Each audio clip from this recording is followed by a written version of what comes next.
देश में कोरोना की दूसरी लहर ने काफी लोगों को अपनी चपेट में ले लिया। लगातार हो रहे म्यूटेशन के कारण कोरोना वायरस ज्यादा खतरनाक रूप इख्तियार करता जा रहा है। कोरोना की पहली लहर में काफी हद तक सुरक्षित रहने वाले देश में कोरोना के 2 नए वेरिएंट ने बुरा हाल कर रखा है। इनमें भी भारत भी पहली बार देखा गया डबल म्यूटेंट शामिल है। डबल म्यूटेंट वेरिएंट को ताजा संक्रमण के लिए जिम्मेदार माना जा रहा है। साल 2021 में कोरोना की दूसरी लहर आई जिसने नौजवानों को भी बुरी तरीके से प्रभावित किया है। कोविड-19 की इस दूसरी लहर में मरने वाले लोगों की संख्या भी काफी बढ़ी है और विशेषज्ञों का कहना है कि देश में आने वाली कोरोना की जो तीसरी लहर है उसका टारगेट अब बच्चे होंगे। कोरोना के देश में तीसरी बार दस्तक देने पर विशेषज्ञों का कहना है कि इस बार बच्चे सबसे ज्यादा इस वायरस की चपेट में आएंगे। तीसरी लहर के आने तक देश में अधिकतर वयस्कों को कोविड-19 वैक्सीन की पहली डोज लग चुकी होगी, जिससे वो बच्चों की तुलना में कोरोना से ज्यादा सुरक्षित होंगे। वहीं दिल्ली एम्स के निदेशक डॉक्टर रणदीप गुलेरिया ने कहा कि अगर हम अभी भी नहीं संभले तो तीसरी लहर में चूक गंभीर परिणाम दे सकता है। बातचीत के लिए हमारे साथ लखनऊ से राम मनोहर लोहिया अस्पताल के कोविड इंचार्ज डॉक्टर गौरव गुप्ता और इटावा से दिव्यांशी हॉस्पिटल की एमएस डॉक्टर शीला पाल जुड़ रही हैं। उनसे विस्तार से चर्चा करेंगे और जानकारी हासिल करने की कोशिश करेंगे और पूरी कोशिश करेंगे कि आसान शब्दों में ये पूरी जानकारी हम अपने दर्शकों तक पहुंचा सकें, क्योंकि बहुत ज़्यादा ज़रूरी है। क्योंकि कोरोना की दूसरी लहर से जिस तरीके से प्रभावित देशवासी होते हुए नजर आ रहे हैं, तीसरी लहर कितनी घातक होगी, कौन से वो स्टेप्स हैं जो अभी से उठाने चाहिए जिससे कि तीसरी लहर में हम अपने आप को सुरक्षित कर सके। हालांकि राज्य सरकार अपने स्तर पर तमाम तैयारियों में जुट गई है। केंद्र सरकार यहां पर लगातार बड़े फैसले ले रही है। वैक्सीनेशन की प्रक्रिया को गति दी जा रही है जिससे कि कम से कम 18 से 45 साल के जो तमाम लोग हैं उनको पूरी तरीके से वैक्सीनेटेड किया जा सके, उनको बचाया जा सके। और कहीं ना कहीं यही बड़ा कारण है कि बच्चे जिनको वैक्सीन नहीं लग पाएगी उन पर तीसरी लहर का ज्यादा असर होने की संभावना जताई जा रही है। क्या इस तथ्य में कितनी सच्चाई है, इसको लेकर भी हम अपने दोनों ही डॉक्टर से बातचीत करेंगे, क्योंकि कोरोना की दूसरी लहर ने एक तरीके से जो माहौल अभी देश में बनाया हुआ है, लोग डरे हुए हैं, लोग सहमे हुए हैं, लोगों के पास ज्यादा जानकारी भी नहीं है। और यही वजह है कि इंडिया न्यूज उत्तर प्रदेश उत्तराखंड अपनी इस जिम्मेदारी को समझता है और ऐसे खास कार्यक्रमों को हम लेकर आते हैं जहां पर एक पूरा पैनल हमारे साथ होता है विशेषज्ञों का, जो आप तक आसान शब्दों में आपके तमाम सवालों के जवाब देता है, आपकी हर शंका को दूर करता है। क्योंकि कोरोना की दूसरी लहर जितनी ही घातक है उतनी ही ज्यादा इसके साथ समस्याएं भी हैं। डबल म्यूटेंट को लेकर भी लोगों में लगातार कंफ्यूजन देखने को मिल रहा है। वैक्सीन को लेकर लोगों में कंफ्यूजन की स्थिति देखने को मिल रही है, क्योंकि पिछले साल कोरोना जिस तरीके का कहर बरपा के गया था, इस बार उसकी रेट डबल हो चुकी है। आंकड़ों में लगातार इजाफा हो रहा है और सबसे महत्वपूर्ण अगर कुछ है तो मौत का आंकड़ा। जी हां, मौत का आंकड़ा लगातार बढ़ता जा रहा है और वो चिंता का विषय बना हुआ है। ऑक्सीजन की किल्लत को लेकर भी लगातार मौत के आंकड़े में इजाफा हो रहा है, जो पिछले साल हमने न के बराबर देखा था। ऐसे में तीसरी लहर में अब क्या कुछ घातक हो सकता है उसको अभी से समझना बहुत ज्यादा जरूरी है। एक पूरा मैनेजमेंट इसको लेकर काम कर रहा है, राज्य सरकार इसको लेकर पूरी तमाम तैयारियां कर रही हैं और आने वाले समय में इस वक्त से क्या सबक हम लें कि आने वाले समय में हम इस घातक बीमारी को अपने ऊपर हावी ना होने दें।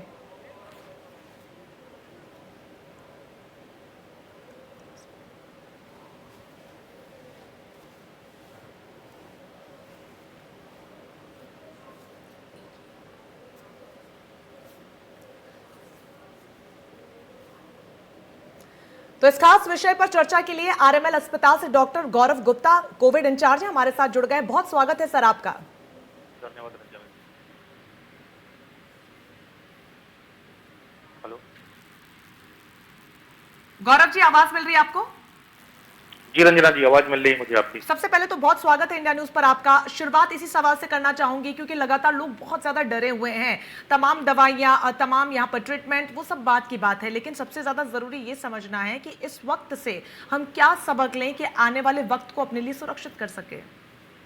ऐसी कई सारी खामी हैं जो हम समय रहते दूर कर सकते हैं जी। और जो तीसरी लहर आएगी उससे बचने के लिए हम बहुत सारी तैयारी अभी से कर सकते हैं। जी। सबसे ज्यादा किल्लत इस समय देश में ऑक्सीजन की है। जी। तो हमें जगह जगह जो भी बड़े अस्पताल हैं उनमें लिक्विड ऑक्सीजन का प्लांट बनाना चाहिए। जी। ऐसे कई अस्पताल हैं जिनमें लिक्विड ऑक्सीजन का प्लांट ही नहीं है, वो केवल ऑक्सीजन जो है सिलेंडर के माध्यम से सप्लाई करते हैं। जी। और जो इस समय जो स्थिति है उसमें ऑक्सीजन का प्रोडक्शन भी लिमिटेड ही है और इतनी बड़ी आबादी को केटर करना इतनी कम ऑक्सीजन में बहुत मुश्किल है। जी। तो इन सब से बचने के लिए लिक्विड ऑक्सीजन का प्लांट होना बहुत जरूरी है हर एक बड़े अस्पताल में। जी। बिल्कुल डॉक्टर गौरव, ऐसे में वैक्सीनेशन की प्रक्रिया को गति दी जा रही है क्योंकि एक बड़े औजार की तरह इसको देखा जा रहा है इस जंग में फतह के लिए।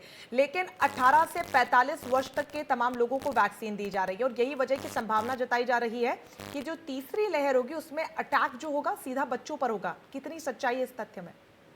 इस सच्चाई में काफी तथ्य है। 40 वर्ष के लोग हैं, तो जब तक तीसरी वही केवल रह जाएंगे जो तीसरी लहर से प्रभावित होंगे। हमारे बुजुर्ग और हमारे फ्रंटलाइन वर्कर, डॉक्टर, पुलिस और सब, ये सब ज्यादातर वैक्सीनेटेड है, लेकिन जी बच्चे तो हमें उन्हीं की ओर फोकस करना होगा कि हम उनको कैसे बचाएं तीसरी लहर से।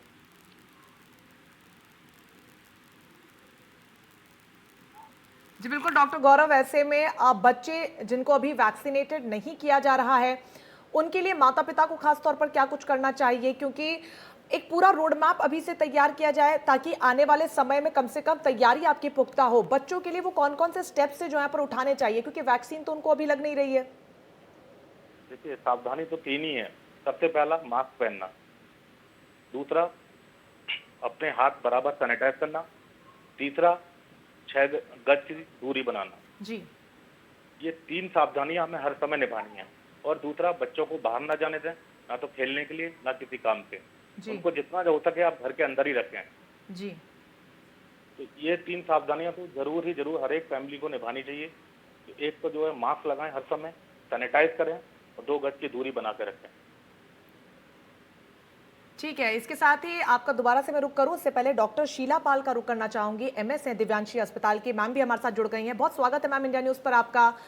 सवाल आपसे यही होगा कि तीसरी लहर को लेकर लगातार लोग इसको लेकर बहुत सी कंफ्यूजन्स देखने को मिल रही हैं। दूसरी लहर से ही लोग डरे हुए हैं। हालांकि जो पिछले साल का कोरोना वायरस था वो बहुत हद तक यहाँ पर काबू में किया जाने वाला था। डॉक्टर गौरव, आपसे ये सवाल मैं लेना चाहूंगी कि ऑक्सीजन की कमी पिछले साल हमने नहीं देखी थी, लेकिन इस बार ऑक्सीजन की सबसे ज्यादा कमी है और उसी से सबसे ज्यादा मौत का आंकड़ा भी देखने को मिल रहा है।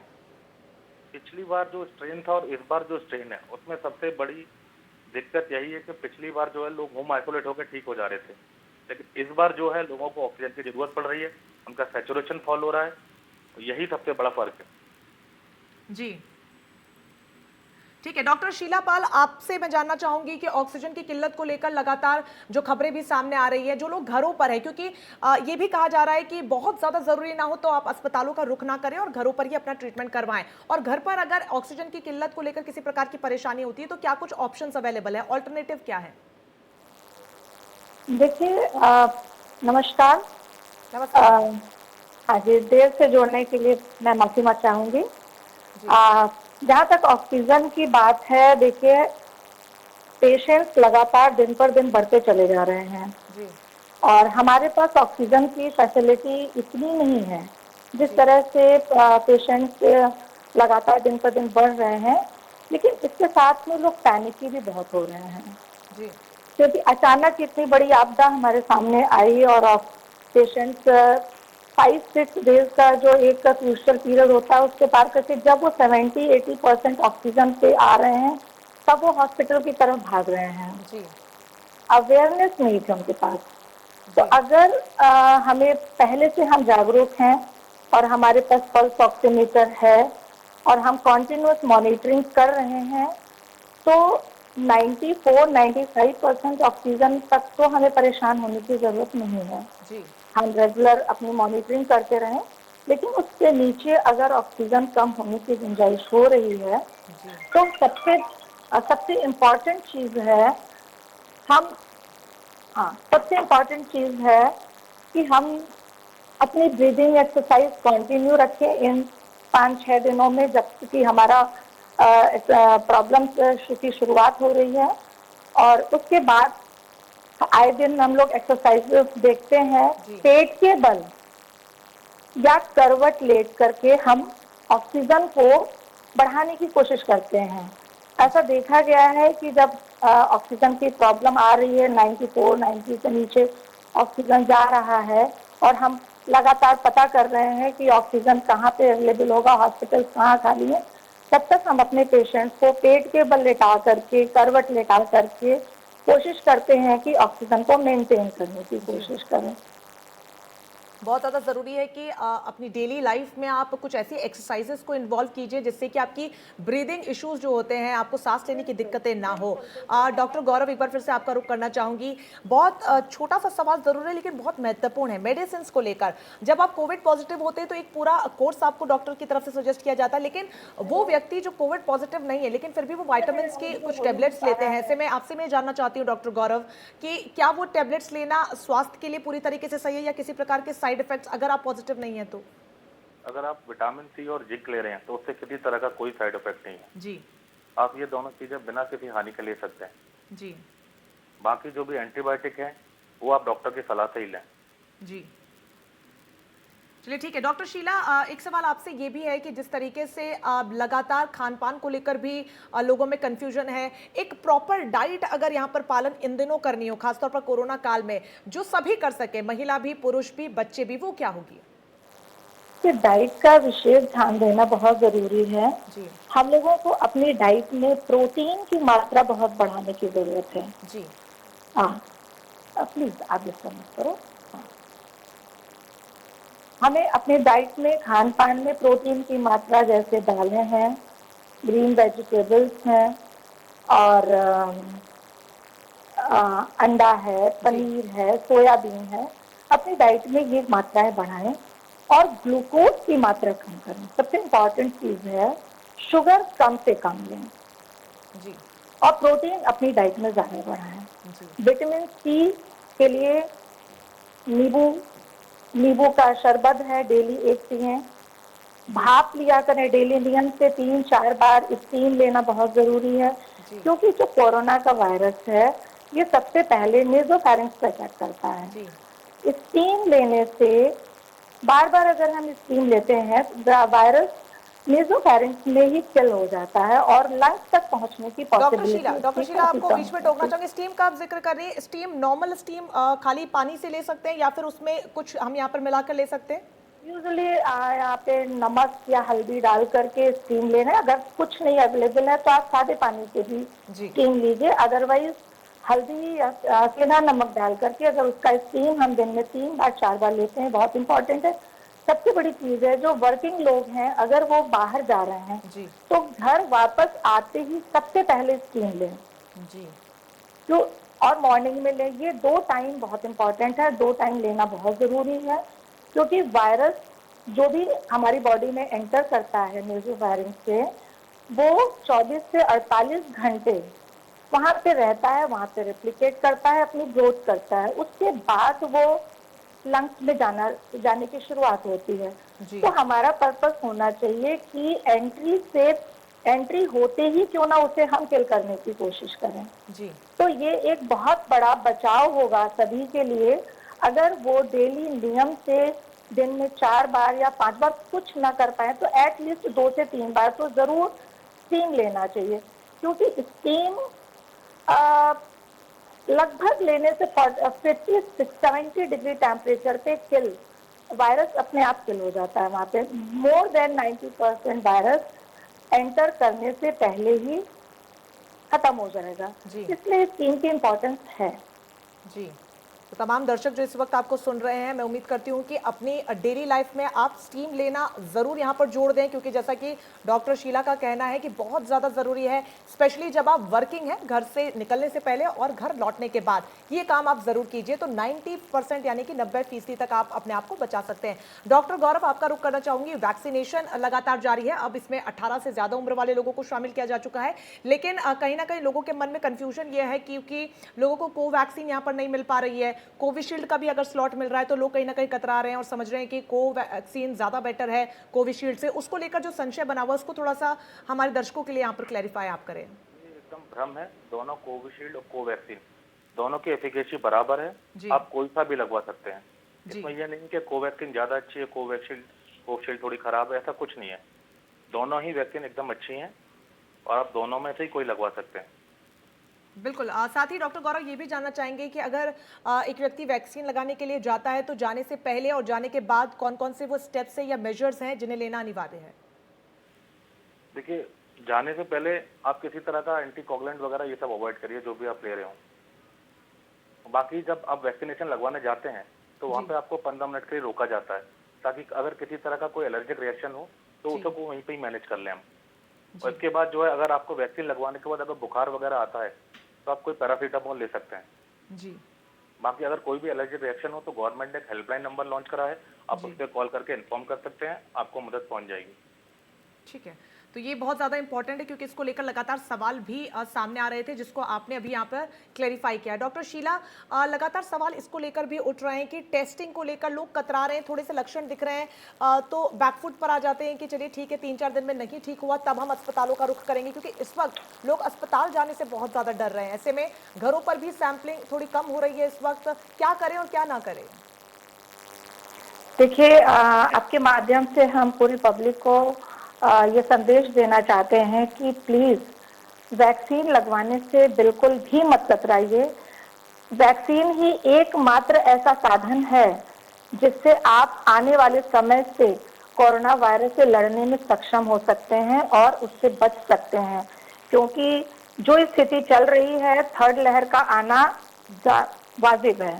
जी। और अगर उससे पहले हमारी पब्लिक 80 to 90% अगर वैक्सीनेटेड, एटलीस्ट 70% वैक्सीनेशन अगर कंप्लीट नहीं हुआ जी। तो हम बचा नहीं सकते हैं लोगों को। और बिल्कुल 100% आप समझ लीजिए, जितने लोगों ने वैक्सीनेशन टाइमली लगवाया है और वैक्सीनेशन कंप्लीट होने के 15 डेज के बाद जी। इसका पूरी तरह से इफेक्ट आ रहा है।